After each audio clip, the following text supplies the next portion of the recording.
vais vous présenter le travail qu'on a fait récemment sur Baguette et sur la recherche du coup de comportements malveillants dans des rapports d'exécution dynamique. Donc, concrètement, je vous rappelle un petit peu le contexte.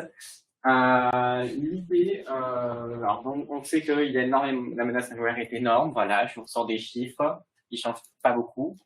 C'est pour ça que le travail est de plus en plus difficile dans ce domaine parce que trop de malware, pas assez de techniques, de plus en plus avancées. Bref, voilà.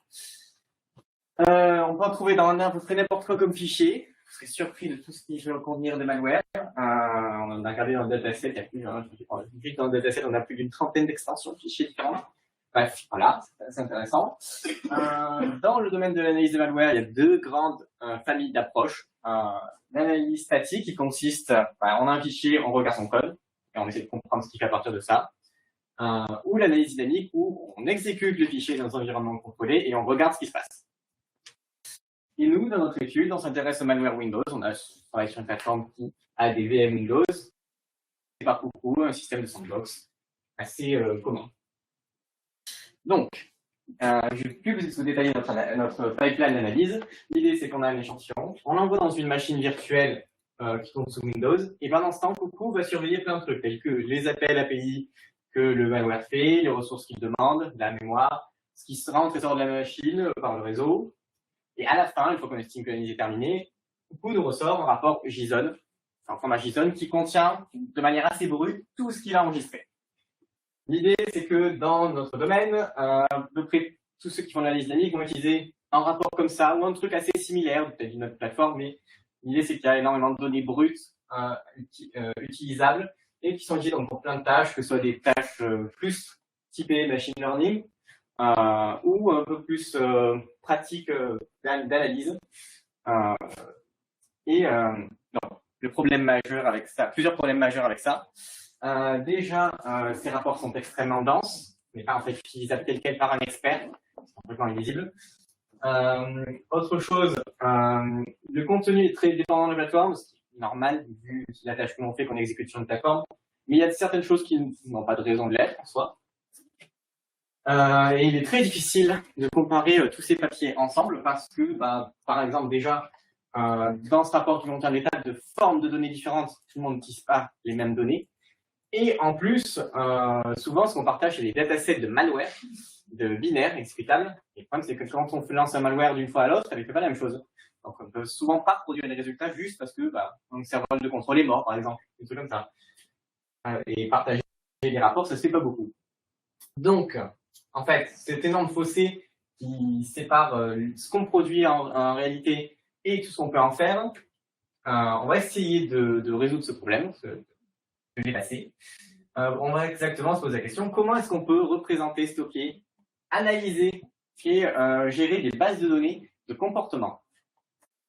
Donc, pour ça, du coup, on va mettre quelque chose au milieu, on prend de la place pour le Baguetteverse. Voilà. Le Baguetteverse, c'est quoi? C'est Baguette et tout un framework autour de ça qui permet d'utiliser, de transformer ces rapports en des données bien plus exploitables et directement utilisables pour toutes ces tâches. Et au passage, Baguette, ça veut dire, pour ceux qui se demandent, Behavioral Analysis Graph using Execution Traces towards Explainability. Donc d'abord, dans cette présentation, je vais vous expliquer comment on fait une baguette. Ensuite, comment parmi toutes ces baguettes, on peut en choisir une intéressante avec des métagraphes. Et enfin, je vous expliquerai comment est-ce que on fera une analyse d'échantillons, d'un échantillon en particulier qu'on aura choisi avec Baguette. Et enfin, je conclurai et je vous expliquerai qu'est-ce qu'on va faire par la suite. Donc déjà, qu'est-ce que c'est qu'une baguette? Alors, l'idée, c'est que c'est un graphe hétérogène. Pour faire simple, c'est un graphe pour lequel tous les sommets, les arêtes et les arcs ont des types. C'est un petit peu comme des graphes colorés, sauf que ça veut dire aussi que c'est orienté objet et qu'il y a des attributs différents d'un sommet à l'autre. C'est quelque chose qui va montrer toutes les ressources que l'OS alloue au malware, donne au malware lors de son exécution, qui explique comment est-ce que le malware va les utiliser, et qui va même chercher des liens entre ces ressources lorsqu'il les utilise. Donc, je voudrais que vous fassiez un petit peu une dose de sérotonine. Voilà. Ça, c'est Baguette. Donc, je vais essayer de vous expliquer vite fait ce que c'est que ce truc immonde. Concrètement, là, vous avez tous les types de sommets qui existent dans Baguette. Presque. En gros, par exemple, vous voyez, vous avez les sommets de type load, une machine, des processus, des fichiers, des sockets qui sont ouverts. Tout ça sont toutes les ressources que le malware pourrait demander, une bonne partie, lors de son exécution. Et on va créer des liens qui, eux aussi, sont des types, des relations entre ces sommets qui nous expliquent qu'est-ce qui s'est passé avec ces objets.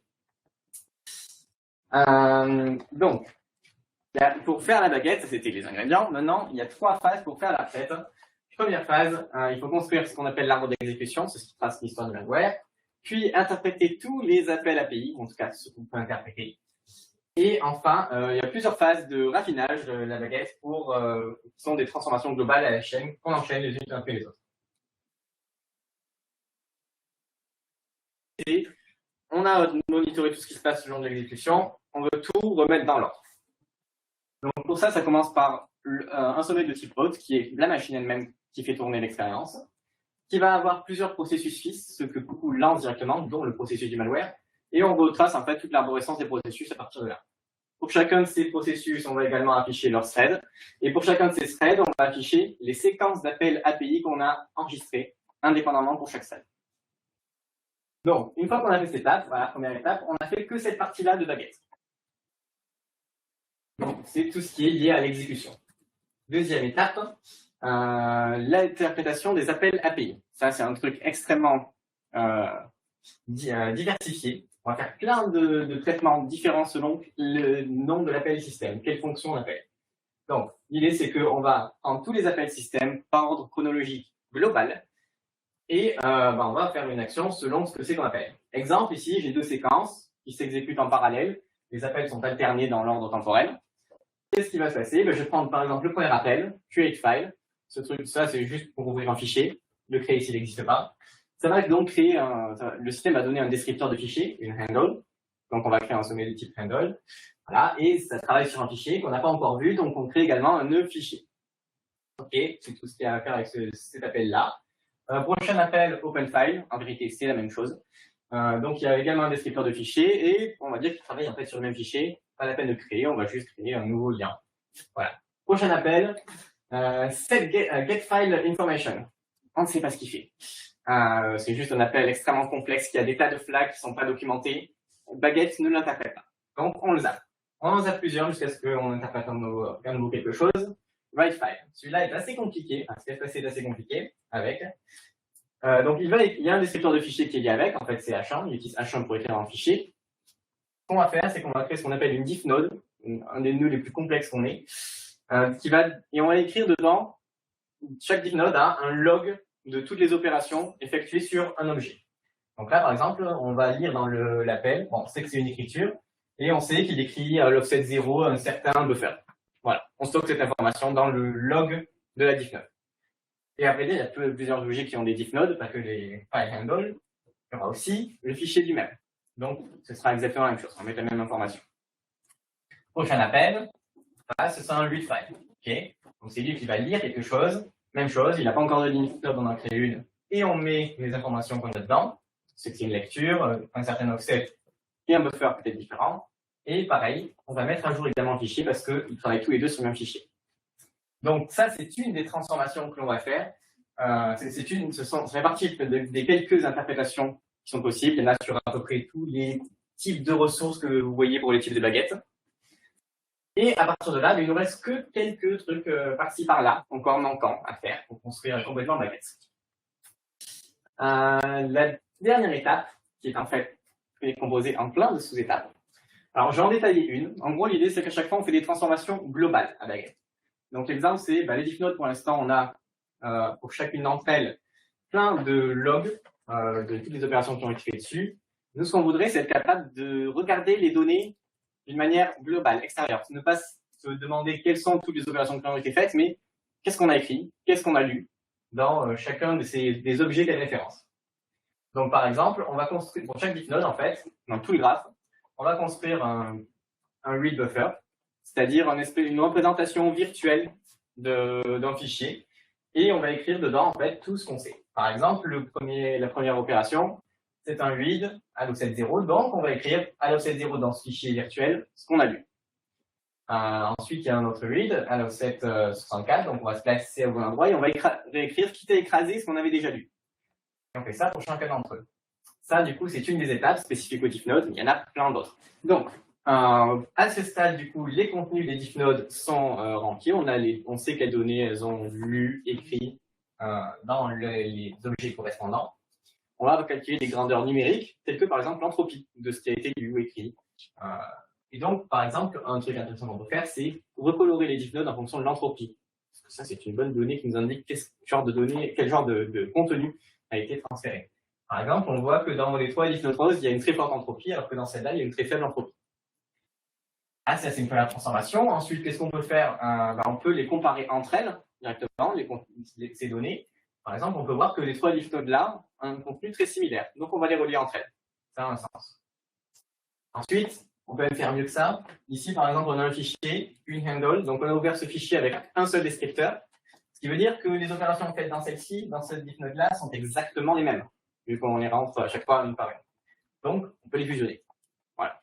Ça, c'est une autre transformation. Ensuite, on va faire des trucs un peu avec autre chose que les diffnodes, par exemple. Les fichiers, c'est bien beau de voir tous les fichiers qui sont utilisés, mais ils sont comme ça en train de flotter en plein milieu, c'est pas terrible. Donc, on va construire l'arborescence du système de fichiers. Donc, pour chaque fichier, on va construire tous les dossiers qu'il y a avant, en partant de la racine, qui est liée directement à l'autre. On peut aussi, après, regarder les contenus de certains autres types de nœuds. Par exemple, ici, on a une clé de registre avec une entrée. Ce qu'on va faire, c'est qu'on peut voir que le contenu de l'entrée est exactement le chemin d'accès de ce fichier. Donc, on va les relier en disant, cette clé référence ce fichier. Même chose, par exemple, ce processus, on peut voir que dans sa ligne de commande, son exécutable, c'est ce même fichier. Donc, on va dire que ce processus exécute ce fichier. Donc voilà, après ça, il y en a encore d'autres dont je ne vais pas parler, mais on a fini, on a une version complète de Baguette avec toutes les transformations qui ont été faites. On fait une petite pause, parce que maintenant que j'ai bien expliqué comment tout Baguette fonctionne, on va s'amuser à faire des recherches de sous-graphes dedans. Donc, qu'est-ce que c'est que des métagraphes? Alors, l'idée, c'est que, pour bien cerner cette idée, d'un côté, on a Baguette, qui est un graphe hétérogène avec des types dedans. Enfin, chaque sommet a un type. D'un autre côté, les métagraphes, ce sont des graphes pour lesquels les sommets sont des types. Pour ceux qui font la programmation orientée objet, il y a la même distinction entre graphe hétérogène et métagraphe que ce qu'il y a entre instance et classe. Vous voyez l'idée? Donc, en gros, on va construire des métagraphes qui sont faits de métavertex, de méta-edge, de méta-arrows. Voilà. Et on va utiliser ces métagraphes comme des patterns de recherche. Concrètement, voilà, on va chercher des sous-graphes qui correspondent à la structure du métagraphe que l'on construit. C'est assez similaire à la recherche de sous-graphes colorés. Par exemple, vous avez un graphe avec chaque sommet a une couleur et vous pouvez chercher un sous-graphe de 2 sommets avec un rouge et un noir, par exemple. C'est assez similaire, sauf que c'est plus compliqué dans Baguette parce que dans nos métagraphes, on peut fixer des conditions avec plusieurs types, si on mélangeait les couleurs. Et en plus, on rappelle, c'est typé, donc chaque type a ses attributs à lui. Et on peut mettre des contraintes sur ces attributs en plus. Donc l'idée maintenant, c'est que on va définir des métagraphes et on a un énorme dataset de Baguette. On aimerait savoir dans quelle Baguette on a des comportements intéressants. Donc on va créer un métagraphe et filtrer ce dataset pour choisir ceux qui sont intéressants. Donc je vais vous expliquer un peu plus comment ça marche le métagraphe matching, comment est-ce qu'on arrive à chercher des sous-graphes. Concrètement, imaginez qu'on ait ça comme métagraphe, c'est-à-dire on cherche, ça veut dire ça, on cherche un sous-graphe dont un sommet soit un diffnode, quelque chose qui stocke les opérations sur une entité qui supporte des opérations de type IO. Et on cherche à ce qu'elle soit liée à un autre sommet de type soit fichier, soit descripteur de fichier. Et bon, ça, c'est un lien classique qui existe entre les deux. Il n'y a que ce genre de lien qui peut exister. Enfin, donc, si on reprend l'exemple de tout à l'heure, en fait, on va regarder les types de chacun des fichiers, chacun des sommets. On peut voir que pour celui-là, si on regarde celui-là, on a 3 candidats potentiels. Ensuite, pour que ça matche celui-ci, déjà, on a un premier match ici avec un fichier et une diffnode. Et un deuxième ici avec le handle, enfin un descripteur de fichier. OK? Donc, concrètement, voilà, pour chaque métagraphe, on va chercher tous les sous-graphes qui peuvent matcher. Comment est-ce qu'on fait pour définir ça? On a un super truc qui s'appelle la métalib. C'est juste une bibliothèque de métagraphes qui nous permettent de séparer un dataset, par exemple. Pour en déclarer, c'est très simple. On utilise un interpréteur Python interactif avec un environnement particulier. Voilà. Ici, je crée un métagraphe vide. Je crée un nouvel objet dans le métagraphe, qui s'appelle abnormalProcess, qui est un sommet dont le type doit être process. Voilà. Ensuite, un nouvel objet encore, qui est un sommet dont le type doit être fichier. Encore un nouvel objet, qui cette fois-ci une arrête, qui va du premier sommet, du sommet processus, vers le deuxième, et dont le type doit être exécute. Ce qui veut dire pour l'instant que on a deux sommets, un fichier, un processus, et que le processus doit exécuter ce fichier. Et enfin, dernière chose qu'on peut rajouter, c'est une condition sur le fichier. Du coup, je voudrais que son extension, ce ne soit pas exécutable VBS ou PS1, mais exécutable Virtual Basic Script ou PowerShell Script. Voilà. Et donc, une fois que c'est fait, voilà, je peux juste simplement sauvegarder ce métagraphe et l'utiliser pour faire mes recherches. Ou également, comme les graphes, je peux les visualiser. Voici la constellation des métagraphes. Ça, c'est tous les métagraphes qu'on a définis dans notre étude pour chercher des comportements particuliers. Là, par exemple, c'est celui qu'on vient de définir, Covert Execution. Ce qui veut dire, en fait, que on a défini donc, nos deux processus, nos deux fichiers avec une condition sur le type d'extension. Ça veut dire, en fait, qu'on cherche un comportement qui est, on exécute un fichier qui n'est pas censé être exécutable. Bon, il manque des extensions, mais c'est l'idée en gros. Ouais. Et donc, il y en a plein d'autres. Celui-ci qui veut dire, par exemple, qu'on a changé le type de fichier en lecture et écriture. Ici, qu'on a enregistré un programme pour être exécuté au démarrage de Windows. Ici, qu'on est en train d'écrire des données avec une très forte entropie. Et ici, qu'on a extrait un fichier, puis qu'on l'a exécuté. Maintenant, pour notre expérience, on a pris un dataset de 3 familles de malware. Gcleaner, qui est un file dropper, donc il va simplement installer un logiciel autre. Snakylogger, donc Keylogger et Spyware. On va pas le côté Keylogger parce que Coucou n'est pas assez avancé pour ça. Et Spyware, ça oui. Ah, et Logbit, un ransomware. Voilà. Qu'est-ce qu'on a fait comme expérience du coup? Pour chacun, alors on a un dataset avec ces proportions-là d'échantillons, de baguettes, de graphes baguettes. Et pour chacun d'entre eux, donc on va chercher les 5 métagraphes définis précédemment. On a 3 grandeurs qu'on mesure, la proportion de match, c'est-à-dire parmi tous ces échantillons, combien on a eu au moins un match de ce métagraphe. Ensuite, la moyenne du nombre de matchs par échantillon qui ont eu un match. C'est-à-dire que si je prends tous ceux pour lesquels j'ai au moins eu un match, je compte combien de fois ce sous-graphe est présent. Voilà. Et la même, puis l'écart type de cette même donnée. Voilà. Qu'est-ce qu'il y a d'intéressant à avoir de ces données? Déjà, pour les signatures, il y a des proportions assez distinctes selon les services, ce qui veut dire qu'on peut servir de signature. En particulier pour Gcleaner, les 4 premiers métagraphes sont quasiment toujours présents. Ça veut dire que c'est une très bonne signature dynamique pour ce malware. Ce n'est pas trop le cas pour Snakylogger. Snakylogger, ça veut dire qu'il est un peu plus subtil comme malware. On ne sait pas encore exactement il aurait fallu d'autres métagraphes pour essayer de mieux cerner son comportement. On pourrait se dire que Logbit aussi, c'est pas terrible, sauf que quand on regarde les proportions, ce métagraphe-là, par exemple, écriture à forte entropie, on l'a matché en moyenne 2450 fois par échantillon, pour lequel on a eu des matchs. Il y en a que 7, ce qui veut dire en fait qu'il y en a 5 parce qu'on n'en a pas trouvé du tout. Ça permet de nous dire que dans les 5 autres cas, Logbit n'a pas exécuté sa payload.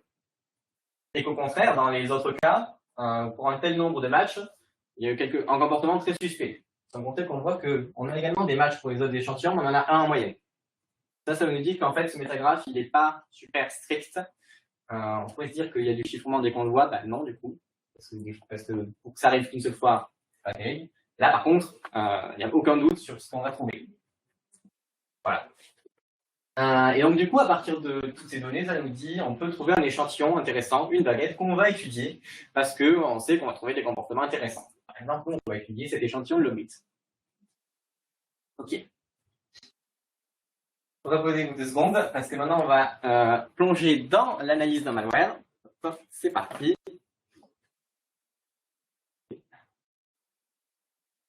Voilà. Donc, voici l'échantillon de Logbit. Ça, c'est le graphe baguette, donc d'un des échantillons pour lequel on a eu énormément de matchs du métagraphe qui correspond à l'écriture à forte entropie.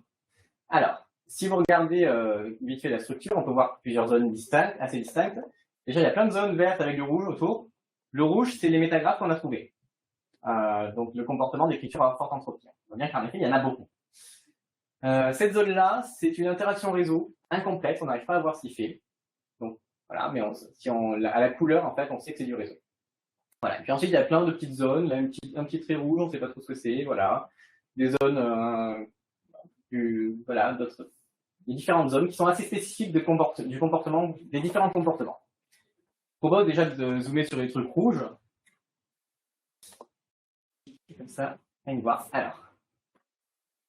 Donc, si on zoome sur les zones rouges, alors, on peut commencer par exemple dans ce coin-là. Pourquoi j'ai rien? J'active les labels pour qu'on voit quels sont chacun de ces sommets. Donc, je vous rappelle, le métagraphe en match, c'est un métagraphe avec une diff node qui écrit dans un fichier avec une très forte entropie. Donc, là, si je regarde sur, par exemple, on a un dossier, Audacity, et plusieurs fichiers dans ce dossier qui ont eu des écritures à forte entropie. Bon, en plus, on voit que le type, alors, il faut savoir que les diff nodes, on identifie également le type supposé du fichier avec libmagic. Donc là, quand il y a écrit data, ça veut dire qu'il n'y a aucun type associé. Il est incapable de dire ce que c'est. Si on sélectionne ce qu'il y a dedans, voilà, on voit ce qu'il a écrit dans ce fichier. Bon, ça a l'air complètement random, c'est déjà un mauvais signe, sachant qu'on voit ça partout. Deuxième point intéressant, ce sommet mauve là au milieu, qui est assez gros. Quand on regarde, c'est une div node aussi, mais on arrive à identifier le type. Là, il va voir, c'est identifié comme de l'ASCII. Ok, et on voit qu'il est relié à plein de fichiers qui ont tous le même nom. Restore my files. Bon, là, on sait vraiment ce qui s'est passé, quoi. Voilà, on peut même aller voir directement dessus. Je l'ai déjà sélectionné et on peut voir la rançon. Voilà, on voit la rançon que le malware nous a laissé dans tous les dossiers où est-ce qu'on peut trouver ce fichier. Voilà. Dernière chose qui est assez intéressante à voir. Là, si je reviens ici, là, on a en fait l'hôte, la machine qui a fait tourner l'analyse. On voit un processus ici, mais c'est un artefact qu'on voit à chaque fois. Si je descends un peu, on a des liens rouges. Voilà, ce sont des clés de registre. En fait, c'est une succession bien précise de clés. C'est un autre métagraphe qu'on a défini. On descend jusqu'à la dernière clé qui est ici. Voilà, la clé run. Donc du coup, en fait, ce qui s'est passé, cette clé-là, elle sert à faire de l'autorun sous Windows. C'est-à-dire que dès que vous enregistrez une commande dans une entrée, cette commande sera exécutée au démarrage de Windows. En fait, on va même chercher plus loin. On a l'entrée ici. Et cette entrée, elle référence le fichier du malware. Donc en fait, là, le métagraphe qu'on a trouvé, il nous dit ce malware s'est enregistré en autorun. Démarrage. Voilà. Voilà, donc ça c'est une dernière chose intéressante qu'on peut voir sur cet échantillon. Bon, à partir de tout ce qu'on a vu, il n'est pas très difficile de dire ce qui s'est passé. Hein. On sait que Logbit a bien fonctionné, a bien chiffré tous les fichiers. On sait même où trouver la rançon. On peut même trouver un peu plus si on cherche un peu plus longtemps, mais bon. Ok.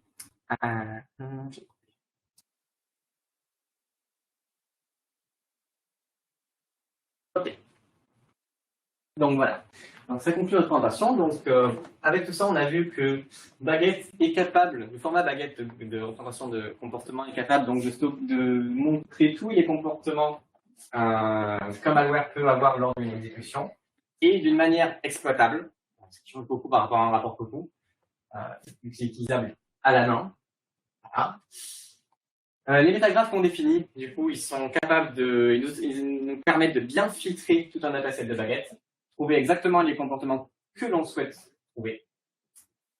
Et Baguette telle qu'elle est facilement utilisable pour visualisation et pour analyser un échantillon en temps réel, assez rapidement.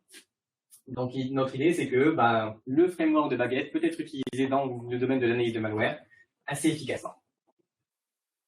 Dans nos travaux futurs, ce qu'on va faire déjà, améliorer encore Baguette parce qu'il y a encore d'autres trucs qu'on aimerait pouvoir interpréter.